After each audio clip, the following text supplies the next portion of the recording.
Step number 1 to creating a cinematic edit is to tell a story. I see a lot of videos on how to edit cinematically, and a lot of times it's just one pretty shot after another edited in a cinematic way. So you might see a wide shot of the ocean, and then a close-up of the water, and a close-up of the sand, and a medium shot of a person walking in slow motion. And it looks pretty, but it doesn't have a story. There's no meaning. You know who wants to watch a bunch of pretty shots in a row with no story? No one. So you gotta tell a story. Now, in this video, we're not going to cover how to tell a good story in any detail, but just really basically, you want a beginning, a middle, and an end. You want setup, a little bit of conflict, and a resolution, a reason to stick around to the end. If you could just do that very basic structure in any of your videos, no matter what the niche is, it's gonna make a massive difference. Oh, and by the way, the word cinematic is thrown around a lot here on YouTube, and by cinematic, all I mean is like a movie. Step number 2 to create a cinematic edit is you need some cinematic video clips. I mean, you can often fix it in post. Fix it in post means fix it in post-production. Have the editor fix the fact that the cinematographer didn't get the right cinematic shots, but it's better if you start with cinematic video to begin with. To learn how to film cinematic video, you really want to watch my last video, which is linked below as soon as you're done watching this video. Speaking of, I created a simple story and in my front yard filmed a bunch of cinematic video clips for you to use and practice and follow along with me. They're linked in the description below for free. They look like this. There are, a bunch of them, a little over 20, and you can get all of them along with 20 sound effects, some of which I used in this edit. Also, I gave away 100 sound effects I stole from Hollywood in a prior video, and if you missed those, that link is in the description below as well. So stop right now, download all these cinematic videos and sound effects, and I'll wait right here. Step number 3, selects. You want to select the video clips you're going to use in the edit and the portion of the clips that you're probably going to use. You'll fine tune a little bit later. There are a couple ways to do that. Number 1, you could just jump in here and look at each clip one at a time and go, oh, it starts to move there. Maybe I'll start here and I need it to be a few seconds long, so maybe end it here. And then you can just add it to the timeline by clicking this guy here. And then, you've got it down here. But that takes a long time and is not super efficient. What I like to do is put all of my clips in the timeline at once and then trim them in the timeline. So you select the first one here in CapCut. I hold down the Shift key, scroll down to the last one here, and then I just click and drag all of them to the timeline at once. And I hit Shift Z so they spread out and fill up the entire timeline. And now I have all of my clips just raw down here in the timeline. Now, I made this super easy for you because not only did I put them in order and number them accordingly, I also trimmed them up quite a bit. But you, if you're going to do this edit, you have to trim them up as well. Here's how you do it. Now, in the timeline, because we only have this one track with clips on it, we want to have the track magnet on, which is this guy right here, and it's highlighted so it's on. That way, if I move something over, everything else just snaps into place. So in this situation, you want the magnet on. Sometimes you don't. I also probably want snapping on so that the playhead snaps to the beginning or the end of each of these clips, and it makes it kind of easier to find things. To trim a clip, this is all you do in CapCut. We're going to trim it or make our select by zooming in and holding down the Command key on a Mac, the Control key on a PC, and using my scroll wheel to zoom in and out. There's multiple ways to zoom in and out, but that's what I like to do. And then I just go through each clip and I find the part that I want to use.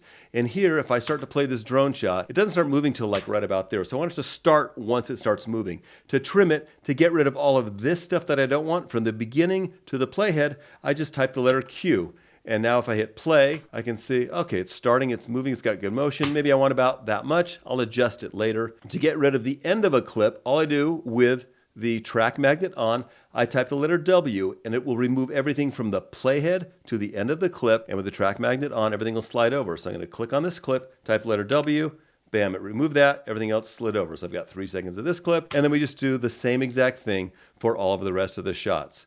And this guy, it starts moving a little later, and do the same thing, type the letter Q, and go to, about how much we want of it, maybe, and type the letter W to get rid of this part. You'll want to do that with all of the clips to start your edit, so you use only the best stuff. During the selects process, you also want to delete the clips that you probably don't want to use. So you'll go through here and you go, oh, let's see, I've got a head turn here, and I've given you slow motion version of a lot of these cuts. And maybe we don't want to use the regular speed and we want the slow motion one. And just to see what that looks like and go like this. There I'm turning in slow motion versus turning my head at normal speed.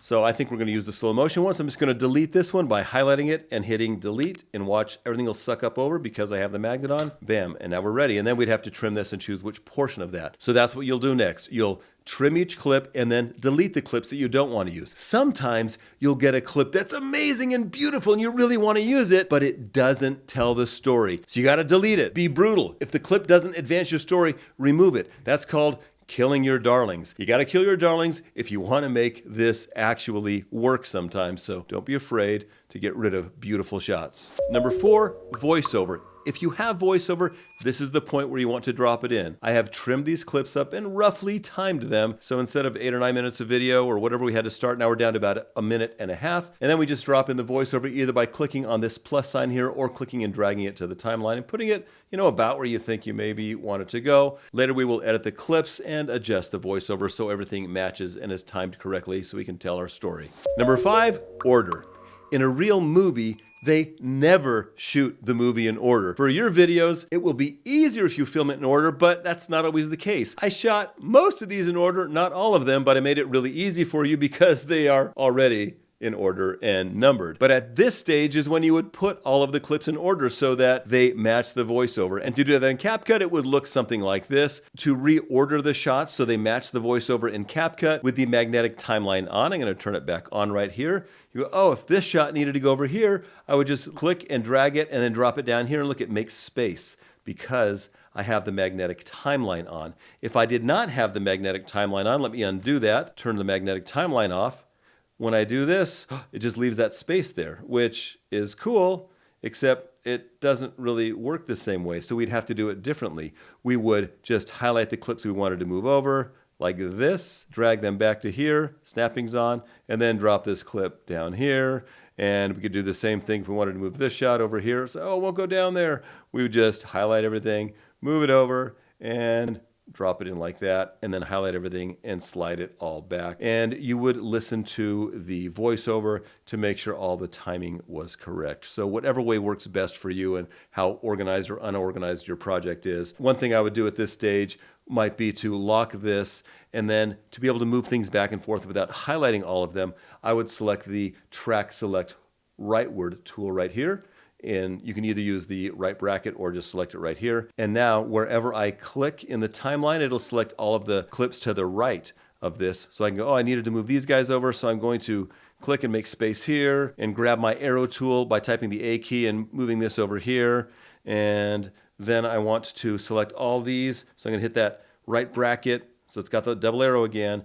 And then click here. Now I can drag all this stuff over and make room for this. Type the A to get the arrow key again, drag it over here. And you can move your stuff over like that. And of course, as you're doing that, you're listening to your voiceover here, are supposedly never seen again. We would also adjust the voiceover as needed. I would click the voiceover, for example, right here. If I needed to move that over, hit Command B on a Mac, Control B on a PC, or just type this split scene here. Bam, and it cuts that, and I can move it over so this clip plays out longer, and drop this stuff in here, and so on. So you just get comfortable moving things around, listening to the voiceover, and adjusting where clips need to go to make sure that everything is in order.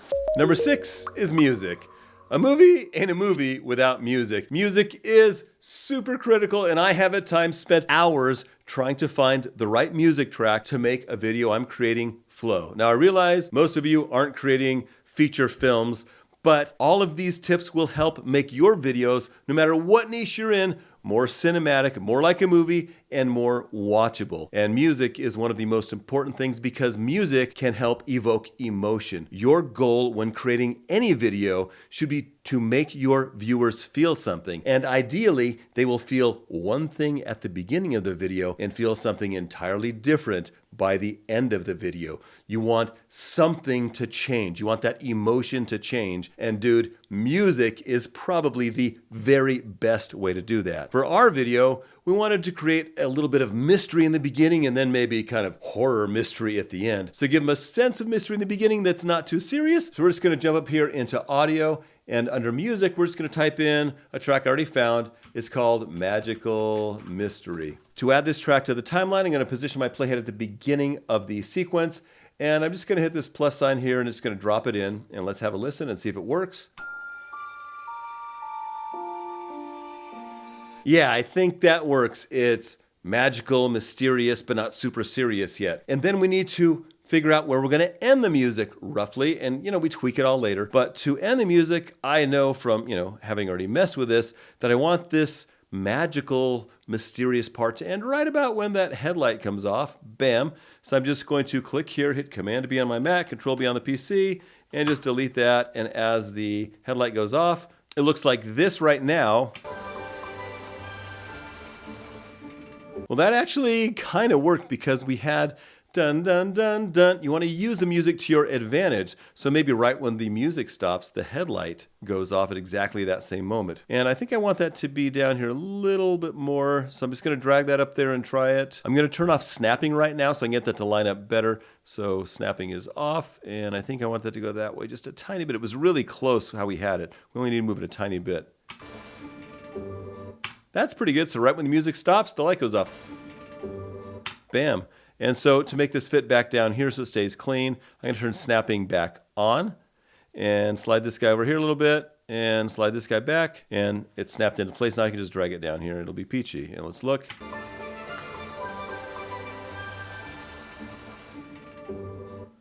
Bam. And then I'll fade that out a tiny, tiny bit by dragging that way. And I think we've got something pretty great there. We use the music to turn the light off. Everything's timed pretty great. Now the next section, which is still mysterious, but a little bit darker, more horror, we're going to find a different track. Let's just type the word mystery in here. And we've got one that's called mystery that already predetermined kind of works. So let's click on it and listen.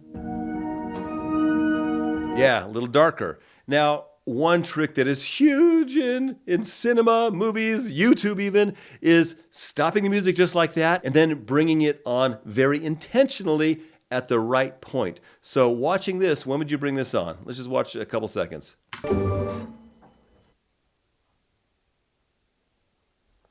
I don't know. How about when the boot hits the ground? You want an action to make the music come on. So let's go ahead and zoom in here so we can see what's going on. And I'm going to position my play right when the boot hits the ground. 1, 2, ding, ding, ding, right there, right when it makes impact, right there. That's the spot where I want the music to come on. So I'm going to take the track that we found, mystery, and hit the plus sign. And it's starting at the right point, but not really, because I can see from the waveforms that it starts there. So what I'm going to do is just drag the track back to there where the music actually starts, and then just drag this here. And now the music's going to start when the boot hits the ground. And I'm going to move it back a little bit because it had a little bit of that ramp up. And later we're going to add sound effects to kind of enhance that and make that really intentional. So we've got our scare music starting here. So this is feeling kind of like a movie already, right? And of course we want this music to end. We can make it more precise later, but for now we're just going to drag it so the music ends when the video ends. Then we hit Shift-C and reveal the entire timeline.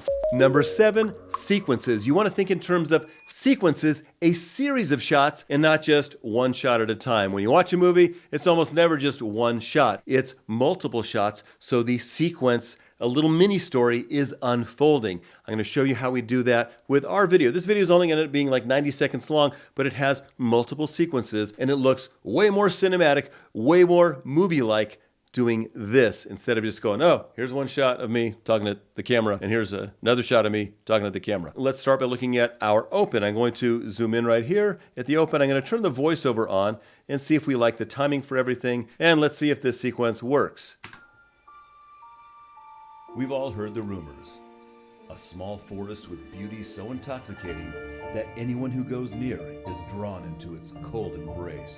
Now this I've already pretty much edited, but you can see a couple things here that are really important to get. You often want to start an entire film or video with an establishing shot. It can be the first shot or at least in the very beginning of the sequence or video. In our case, a drone shot is a great establishing shot. It lets people know where you are, what's happening. It's like, oh, we're in a forest. So the drone shot is a great establishing shot. The next sequence, the next mini story is me arriving to the forest. It could have been, one shot just on my face as I drive my truck, but instead we did this. I'm not going to play it now because I want to get through this fast, but we have a shot of me driving, then it cuts to a shot of the truck arriving at the forest on the gravel road, and then the truck passing here, notice cinematic stuff that we talked about in the last video. We've got some foreground, middle ground, background, and then the truck arrives. And notice that the thing we're focusing on, the headlight of the truck, is on this left third of the screen. In the prior video, you learned about the rule of thirds. You really need to watch that. And then after we arrive, we cut to,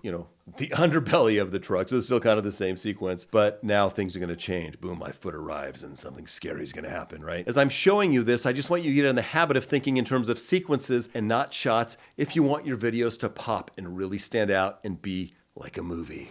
Number 8 is match cuts. You want one clip to flow as smoothly as possible into the next clip. Let me show you an example. Here's a shot of me walking, and then it cuts to a shot of my feet close up. Now, the reason this works is because I matched the end of this shot to the beginning of this shot. I want you to look really closely. You can see that my left foot is about to strike the ground here. And even though in this shot, I'm not at the same exact location in front of the truck, it works because, look at this, my left foot is just striking the ground. So you need to be aware of that when you make cuts. Bam. So it just continues and it flows. Let me show you one other example of a match cut. Here I am about to turn around. Look at, I'm turning around here to look, and I heard a sound or something. So I'm looking behind me. Look at, my head is like starting to turn right here. And then here it's in the same position from another perspective. That's why this cut works, because it's a match cut. And hit play. Bam. So it's a continuation of the other shot. Another really important thing here to notice is that I went from a static shot where the camera is locked off on a tripod to a shot with the camera moving. You want to do that in your videos. If everything's on a tripod, it's going to be boring. If everything's moving, it's going to be jarring, especially if you're doing like talking heads, it'll be jarring and boring. You want to mix static shots or tripoded shots with motion shots, shots with the camera actually moving. By the way, if you're serious about video and growing a YouTube channel, you really need to check out my course, Edit with Trev and Master CapCut, because in that course, I'll teach you everything CapCut does. I want you to imagine sitting down to edit, having a vision, and being able to edit just like breathing. Just have it just flow out of your fingers. You don't need to think about what you're doing. It just flows and feels natural. That's what happens once you complete my course, get a little practice in, and this is not going to be your bottleneck. You don't want editing to be the reason you're not growing on YouTube. So go to mastercapcut.com or click on the link in the description and stop wasting your time trying to figure this stuff on your own. Just freaking get to it, level up your editing skills, and grow your YouTube channel. Number 9 is L-cuts. One of your goals when creating videos is to make it flow. And sometimes when you cut from one clip to another clip, it can be very jarring because the audio is so drastically different. To smooth it out, you use an L-cut. Let me show you an example. I'm going to turn the audio off for the voiceover and the music here and just show you the audio for this truck. Let's have a listen.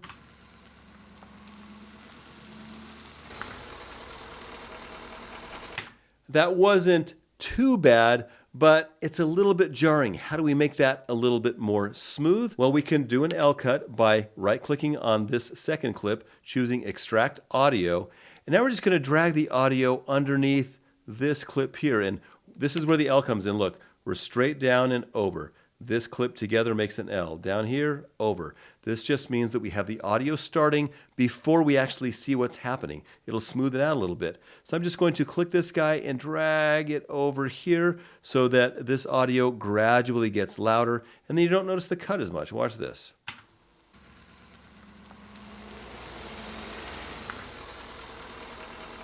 That was much smoother. You should consider doing that probably often in your cuts. The reverse of that is a J cut. We're not going to cover that right now, but sometimes that works as well, just to extend the audio into the next clip so that it makes it a little more smooth and less jarring. Number 10 is slow motion. Now, beginners sometimes get carried away with slow motion because it looks so freaking cool. You do want to use it sparingly, but intentionally. If you're trying to create a certain mood, to slow things down, to create a vibe, slow motion can be great. Another thing slow motion is really good for is smoothing things out. If you're trying to create a beautiful shot where you're moving the camera, you're going up, down, sideways, whatever, pushing in, it's really hard to hold it still if you don't have a gimbal. So let me show an example of that. I panned up on this tree here, and it looks okay, but it's not perfectly smooth. But once you slow it down, look at this. Look how much more smooth that is. It hides all the jitters. So to smooth stuff out, you want to use slow motion. You also want to use slow motion to create some emphasis. Right here, I'm all scared. I'm in the forest and bad guys are going to get me or something. You'll notice that it looks like I sped it up 2 times. It says 2x. That's because it was shot at super slow motion, but I only wanted it to be a little bit slow motion. So I sped it up a little bit, but it's still slow motion. And look at it. Just because I'm moving in slow motion, it's like it's creating this sense of, oh no, who's going to get him? Number 11 is effects. You may have noticed, or maybe not, that we haven't used one transition or one effect in this video at all. And when you watch movies, you'll notice that they use one transition probably 99% of the time, and that is a straight cut. A cut is me going from one shot to the next shot. That's a straight cut, that's a transition, and that's almost every cut in every movie and every commercial. You know, on YouTube, people go crazy. They find all these crazy transitions and these effects here in CapCut and other programs, and they're fun and they're great for certain things and, you know, silly stuff on YouTube, or even crazy cool stuff you can do. But mostly in movies, it's straight cuts. But we are going to add a couple simple effects to this video. Why? Because it will help tell the story. Never, ever, ever add an effect because like, oh, that's cool. Cool doesn't matter. Telling the story matters. So let's go ahead and add a couple of effects that will advance our story. In this shot, in the voiceover, which you haven't even heard yet, I say that we're never seen again. So to make the girls never seen again, or people never seen again, I'm just going to fade them out. So it just goes straight to black. So I'm just going to position my playhead somewhere here in the middle and go down to Video, Basic, Opacity, hit a keyframe. And a keyframe marks the beginning or the end of a change in a property. Then I'm going to go near the end, not all the way to the end, and just drag the opacity slider all the way to the left. And now, when say most people that go here are never seen again. So that simple effect, that slow fade to black, advances the story. They disappeared. Let's do one more. In this section right here, I'm freaked out because I hear something like, what was that? Are there bad guys in the forest? What's going to eat me? So to create a little emphasis, we're going to slowly push in on that scene to increase the intensity of the scene. It's not going to be fast or crazy. It'll be barely noticeable. To do it, I'm just going to position my plate at the beginning of this clip. I got snapping on, so it jumps into place. Bam. And then I'm going to set a keyframe for just scale. I'm just going to push in, zoom in a little bit. Then I go to the end of the clip. If I hit the down arrow key, it jumps to the next clip. Then I just hit the left arrow key to go to that last frame.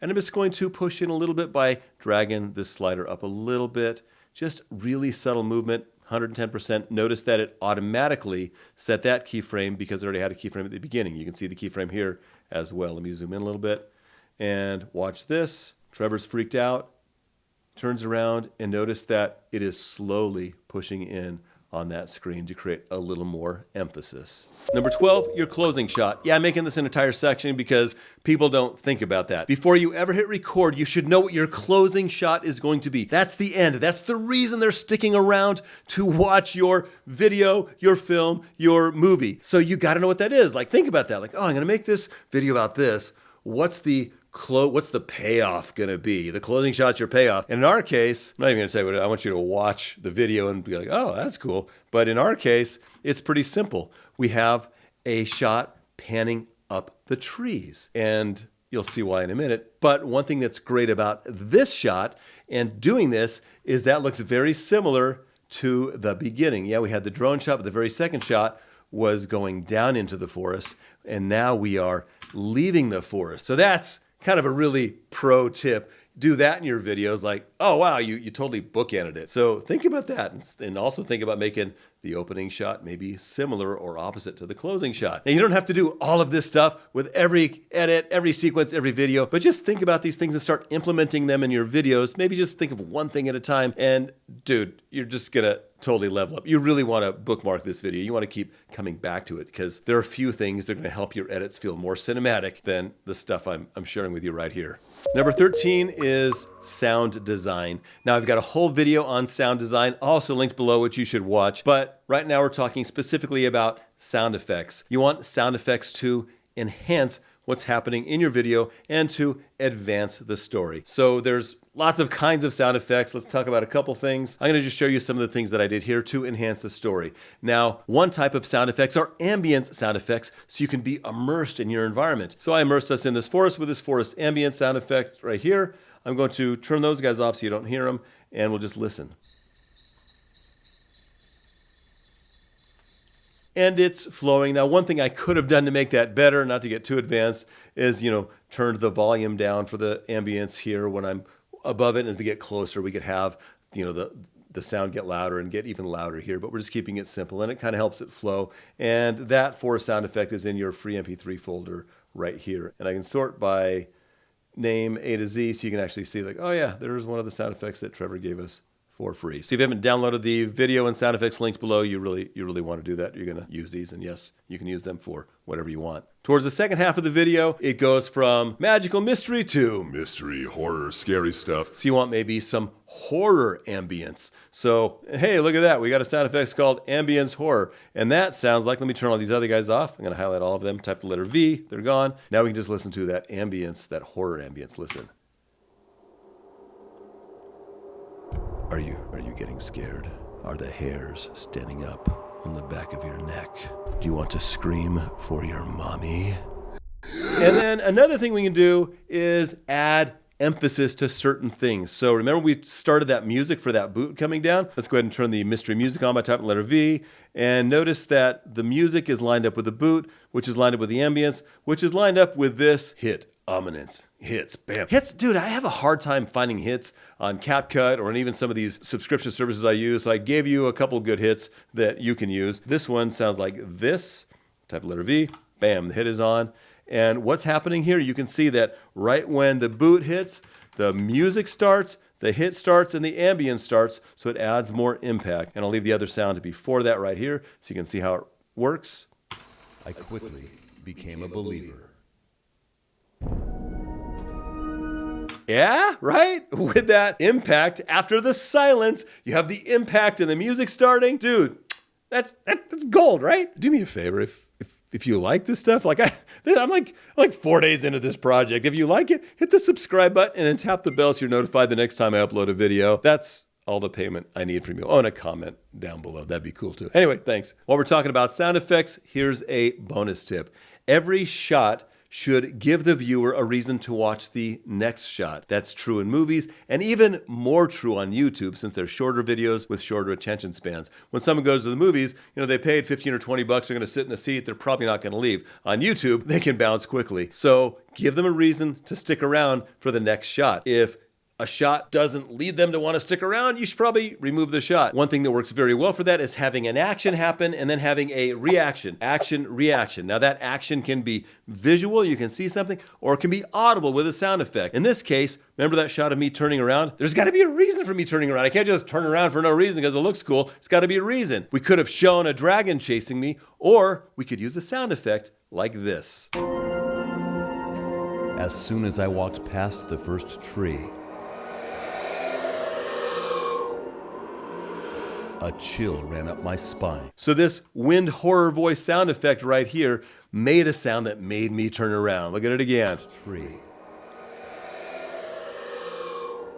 And even if the character in this video didn't actually hear it, it gave you the sense that like something crazy is probably happening behind him. So you can use sound effects to trigger a reaction. Also, when we're talking about that, this isn't a sound effect thing, but later I look up and then I'm looking up. Well, what am I looking at? Let's look at this. Possible to resist. It was a Bam, I look up and then we see the trees that I'm looking up at in. And again, I know you guys aren't creating movies, most of you, but every video you create on YouTube is a short film. So use some of these tips to make your videos like 10 or 20 times better than they are right now. Number 14, we do a full mix of the audio. We've got music, we've got sound effects, we've got ambience, we got voiceover. It all needs to sound good. And I've got a whole video on cinematic sound design, also linked in the description below that you can check out when you're done with this video. But briefly, you want your levels to be kind of peaking close to as loud as they can be on YouTube just because everybody else mixes them that loud. And to do that, you click on this little guy right here, you can see the meters, and you can listen to your cut and make sure that the loudest they get is right here at about -1 dB. You don't want anything hitting 0 or above, and you want to mix it pretty loud. Now in the beginning of my cut, you can see that it starts a little bit quieter, and then the sound builds a little bit over time, kind of intentionally. And towards the back half, we do sometimes peak at around -1 or 2 right here, like here. If we click on it and play it, believer. see see that we clipped, pretty close to -1, -2, but that's about as loud as you want it to get it. So when I say mix it, you want to mix the audio so that the voiceover is always dominant and present so you can hear it clearly, but you also want to be able to hear the music and hear the sound effects, so you dial those in as well. And one other thing, we talked about in my other video, is it's a super pro hack, is you want the music levels to be lower when you're speaking, and then when there is a pause, when nothing is happening in the voiceover, raise the music levels like this. So like listen just to this little spot right here. Even if it's only for like half a second, raise the music in the dead spaces so it feels full and complete and professional like this. To its cold embrace. But most who enter. So did you hear that? It's just gently raise the levels. And again, you just keyframe the levels in my other video. And it just makes it so much more professional. Number 15 is something that's really going to level up your videos even more. And that's color correction and color grading. Those are two different things. Color correction is making sure that all of the videos look consistent. That one's not super bright, one's super dark, one's super warm. You want them all to look very similar and consistent unless there's a reason to drastically change it. That's color correction. And in CapCut, we're not gonna do a color correction tutorial. That's like another 40 hours of video. But let's go ahead and just take this shot right here. Color correcting this, I would highlight it, I would select adjustment, and then I would go through these settings here to make it look consistent with the other shots around it. I'd go, okay, let me look at this last shot. It's about that cool, that exposed, that warm, whatever. And then I'd make this shot look similar by adjusting things here. And the things I would mostly work on is the color temperature, because if I drag it down here, look at it, it gets super blue and cool and super warm here. You want that to be consistent, and you can mess with these sliders here in case it was, too bright, or if it was too dark, you adjust these sliders to dial it in. There's a lot more we could cover here, but just basically, if you just mess with those and also with saturation, so it's got the same amount of saturation, that's gonna be a really good start. Don't worry about all this other stuff at this stage of your game. Down the road, I'll make a video on color correction probably, but for now, just kind of try to make the shots all look consistent. And for you guys, I already color corrected all of these shots, so they're all pretty consistent. The last thing is color grading. Color grading adds a look to your film. Now, because we're in the forest and it's scary and maybe a little old schoolish, I found a look that I would like to use. And to add a look, it's actually pretty easy. You simply click on filters and you can scroll through these filters and try to find something you like. To use a filter, you just click on it and it'll immediately start playing. Look at that, looks more blue. Now it gives us crystal clear. No idea what that is. Reindeer look. And we can apply that look to the entire video. Now, this only works if all of these are already color corrected, which they are. I found one that I like, which is called Nostalgia, which is this guy right here. That's a pro filter, but there's a million other options you can use. This retro would probably do something similar. There's retro, there's Nostalgia. And it just kind of warmed it up and gave it that kind of vintage feel that kind of works for this spot. And to do that, we simply just drag it to the timeline and then we spread it out so it covers all the clips. And then bam, I have color graded my entire sequence with like a click and a drag. Now, if we feel like it's too much, we can adjust it with the strength slider right here and have more or less of it. But I kind of like it, just kind of going for it and owning that it's nostalgic. And now, the moment you've been waiting for. A simple film I shot entirely in my front yard by myself. We've all heard the rumors. A small forest with beauty so intoxicating that anyone who goes near is drawn into its cold embrace. But most who enter are supposedly never seen again. I don't believe in the supernatural, and in spite of warnings from the locals, I went to investigate. I quickly became a believer.